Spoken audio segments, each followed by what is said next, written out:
कल के चैप्टर में हमने देखा था कि वे सब पब में वाइन पी रहे थे।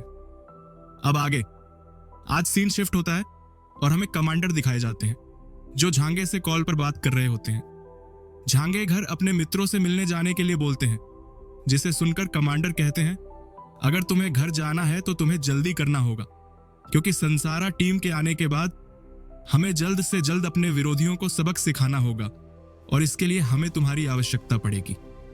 जब वे झांगे से बात कर रहे थे तब उनके सामने मिस्टर डेंग बैठकर कॉफी पी रहे होते हैं। फिर कमांडर मिस्टर डेंग से कहते हैं, जब संसारा टीम हमारे पास आ चुकी है तो हमें आगे की कार्रवाई जल्दी करनी होगी।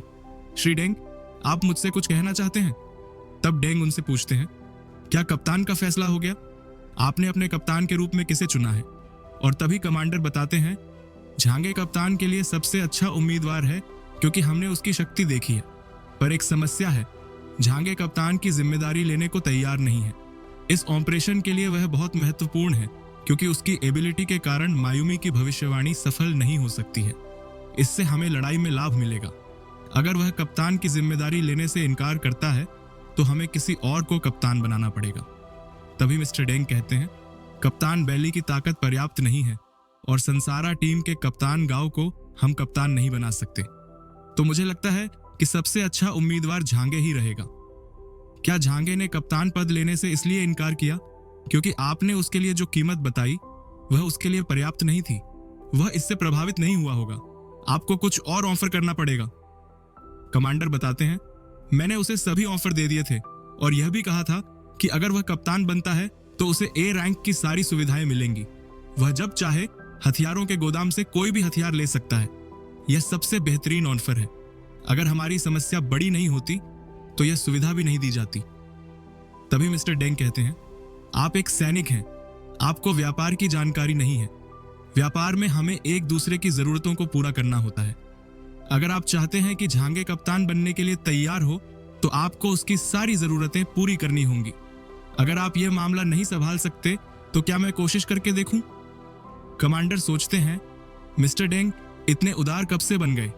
फिर मिस्टर डेंग कहते हैं, अगर मैं झांगे को मनाने में कामयाब हो जाता हूं तो तुम्हें मुझे एक वादा करना होगा। कमांडर सोचते हैं, मैं जानता था यह बूढ़ा आदमी बिना लाभ के कोई अच्छा काम नहीं कर सकता। आखिर उसके दिमाग में क्या चल रहा है?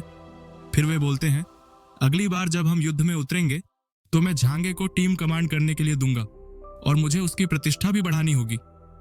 फिर वे श्रीमान डेंग से कहते हैं, आपको इसकी चिंता करने की कोई जरूरत नहीं है। मैं जानता हूं यदि गांव को प्रसिद्धि मिली तो इसका असर आपके परिवार पर होगा। मिस्टर डेंग कहते हैं, आप नहीं चाहेंगे कि आपके अधीन कोई टीम इतनी ताकतवर हो जाए कि वह अपने मालिक के लिए खतरा बन जाए।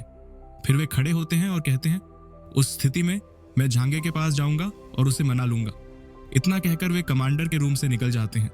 तभी कमांडर श्रीमान डेंग से पूछते हैं, आपका परिवार कैसा है? वे बोलते हैं, फिलहाल यह हमारे लिए बहुत बड़ा झटका है। फिर सीन शिफ्ट होता है। हम देखते हैं कि झांगे अपने घर लौट आया है, जिसे देखकर सारे लोग बहुत खुश हो जाते हैं। च्यूनली उसे देखकर उसके पैर पकड़ लेता है और कहता है, ब्रदर, आप इतने समय तक क्या कर रहे थे? मुझे आपकी चिंता होने लगी थी। तभी झांगे बोलता है, तुम तो पहले की तरह डरपोक ही हो। तभी वह बोलता है, तियान हाई शहर तो ठीक है पर इसके बादल बहुत डरावने हैं। फिर झांगे कहता है, चिंता मत करो, सब ठीक है। वह बाकी लोगों के बारे में पूछता है। च्यूनली बताता है, अंकल हाल अभी तीसरी मंजिल पर प्रैक्टिस कर रहे हैं। वे अपनी क्षमताओं को निखारना चाहते हैं।